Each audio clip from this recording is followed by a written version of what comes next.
Vivir en democracia siendo principalmente lesbianas, gay, trans, intersex, bisexuales, vivir en libertad y con derechos impedidos, como lo que impide el artículo 14, inciso 6 del Código de Familia, es discriminatorio.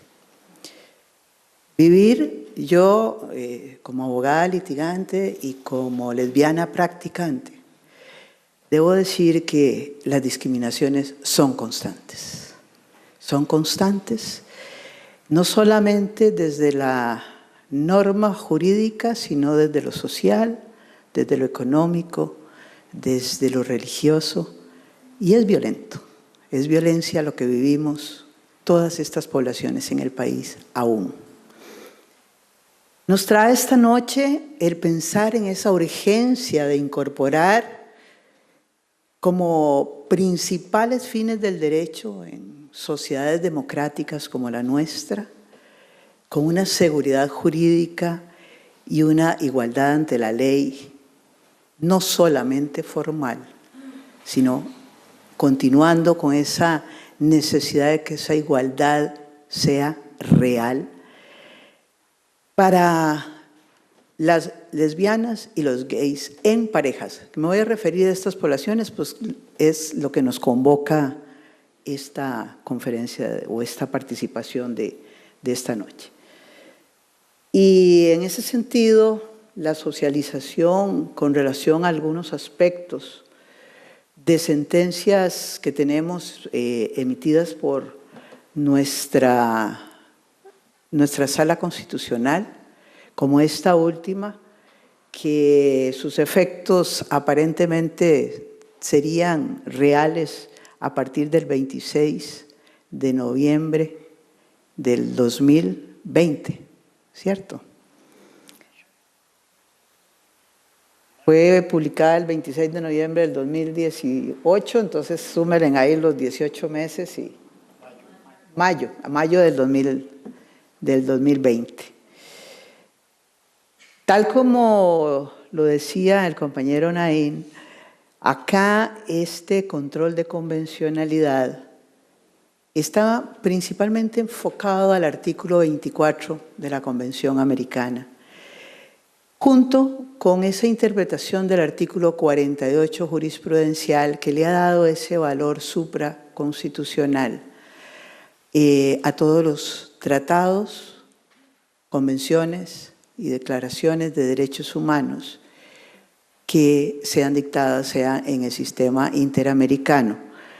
Y sobre todo, también, todas aquellas sentencias o jurisprudencias generadas por la Corte Interamericana de Derechos Humanos. Es decir, tenemos un marco enriquecido, fortalecido, para aquellos colegas abogados y abogadas que han participado en este país desde esta formación ideológica, por lo menos en los últimos 30, 40 años, nos hemos dado cuenta que los seres humanos no es que hemos cambiado, sino que hemos hecho las luchas para que los derechos humanos sean reconocidos. Los seres humanos seguimos siendo los mismos y las mismas, ¿sí?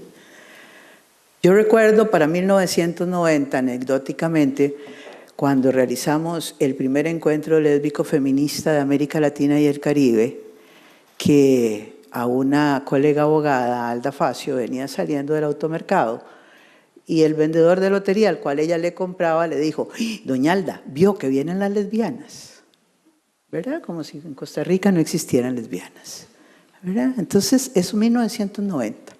Estamos... Y así sucesivamente, o sea, en 1990 ustedes recordarán quienes estaban ya un poco más grandes en esa época, los titulares de la prensa: guerra a las lesbianas, ¿sí? En ese contexto de violencia hacia las lesbianas, y hacia los gays, se conmemoró lo que se llamó Abril saliendo del silencio, precisamente por la persecución que realizó principalmente el Ministerio de Salud contra la población gay, amparándose con la fuerza pública por la pandemia del VIH. ¿Verdad? Estamos hablando de finales de los 80s y principios de los 90s. Todo esto para repetir, somos los mismos seres humanos, no hemos cambiado. ¿Sí? No hemos cambiado, es decir, seguimos siendo hombres y mujeres, más empoderados y empoderadas, sí, ¿verdad? De igual suerte, las luchas por los derechos de las mujeres en este país han sido continuas y constantes. El derecho al voto fue un derecho no solamente dado, sino que lograrlo y conseguirlo no ha sido un regalo, ha sido constante y hasta la fecha, ¿verdad? La paridad sigue siendo un problema, ¿sí? Y la paridad con poder, ¿sí? Porque la paridad sin poder seguirán haciendo sándwiches las mujeres en los partidos.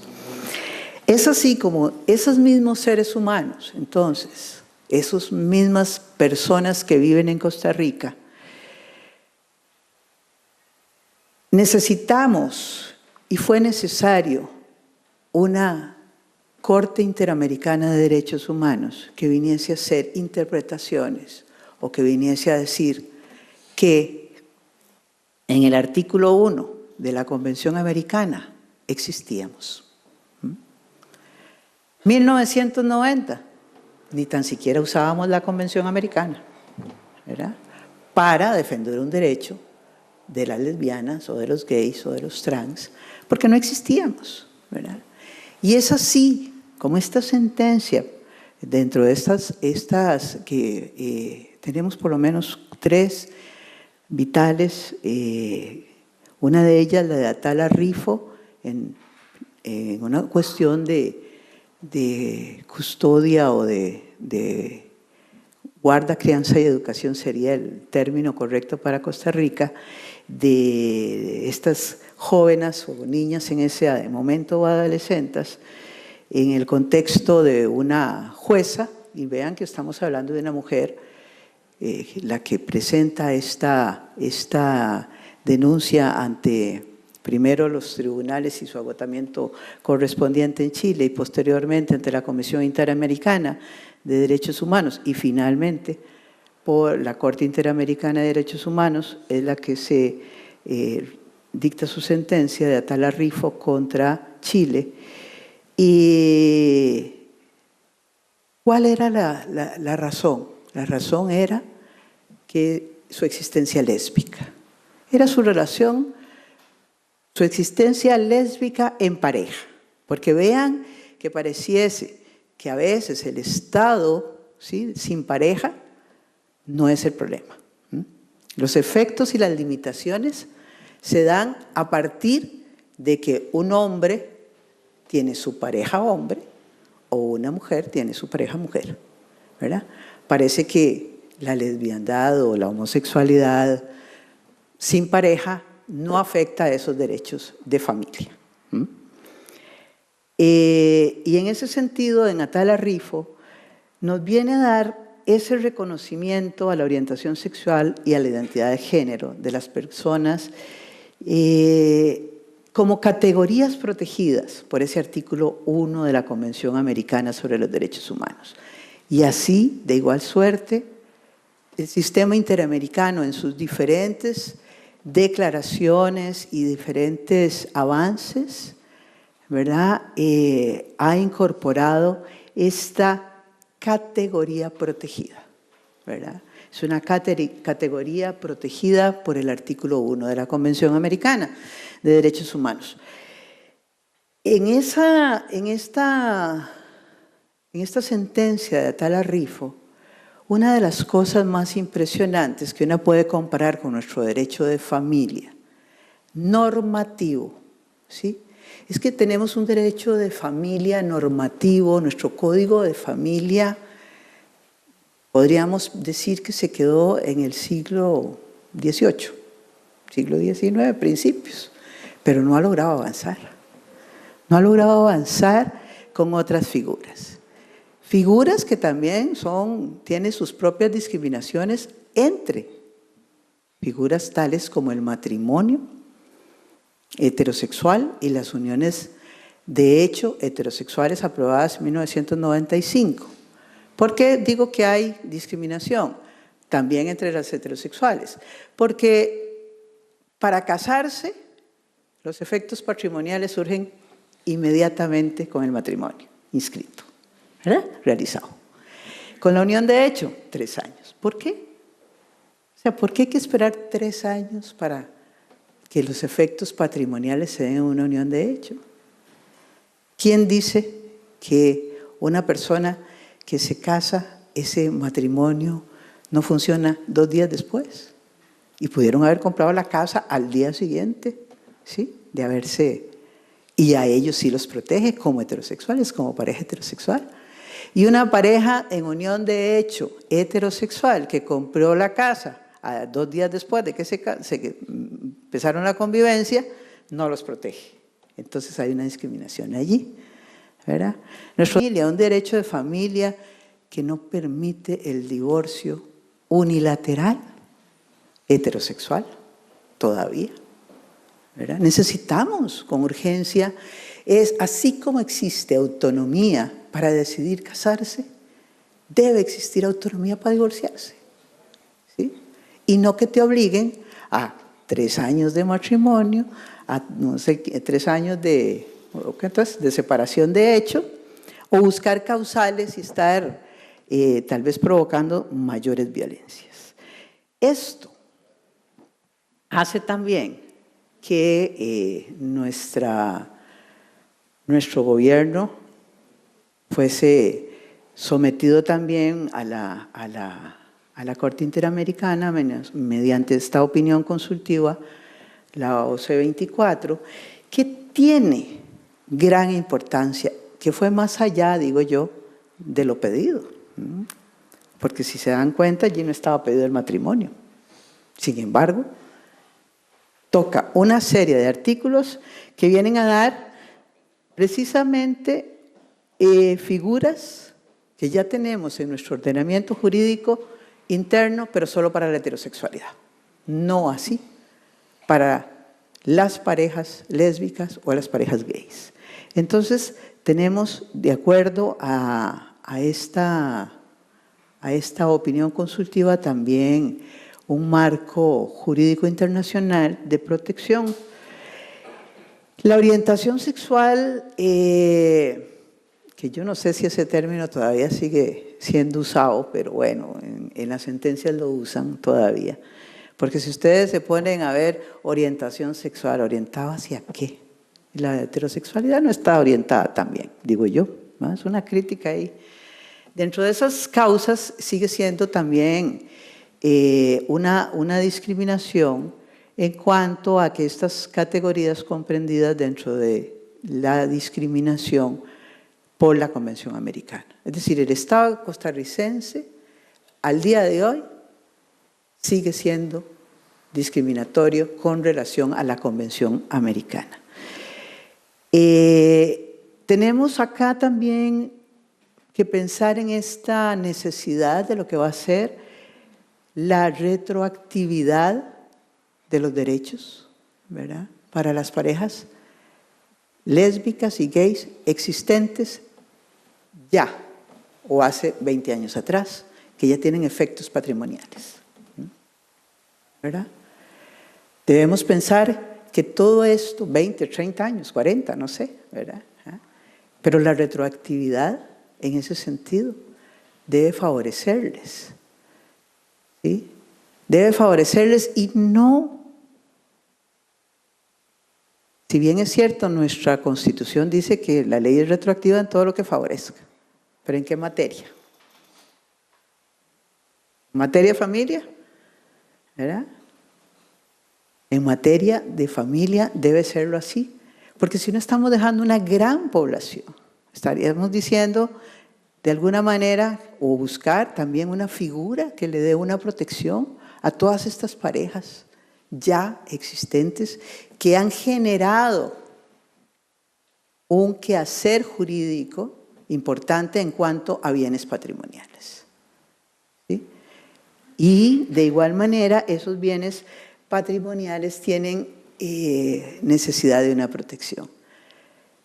Yo creo que aquí hay un gran trabajo que debe hacer la Asamblea Legislativa, que creo que no lo va a hacer, porque es una serie de reformas a una cantidad de artículos, ¿verdad?, que no comprenden otra forma de existencia que no sea la heterosexualidad. Tiene que adecuarse toda nuestra normativa a otras formas de existencias como la pareja y sus efectos jurídicos de las parejas lésbicas y gays, y no solamente pensar en qué es el matrimonio como tal.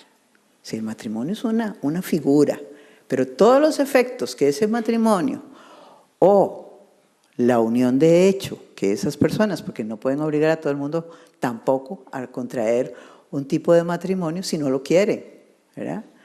Volveríamos también a una obligatoriedad que no debe ser. Así como se trata la heterosexualidad, y la heterosexualidad tiene en este momento varias alternativas. La alternativa del matrimonio, la alternativa de la unión de hecho. ¿Sí? Entonces, de igual suerte, así debe ser cubierta la regulación normativa de los efectos patrimoniales para las parejas lésbicas y para las parejas gays. Trabajo que tiene que hacer la Asamblea Legislativa, sí, modificar cualquier cantidad de artículos, ¿verdad? Creo que esta ley, esta eliminación del artículo 14, inciso 6, del Código de Familia, va a producir también muchísimo trabajo para los notarios y las notarias, para los abogados y las abogadas, ¿verdad? Porque de igual manera va a ser la necesidad de hacer tanto los matrimonios como disolverlos, ¿verdad? Es una generación de trabajo también.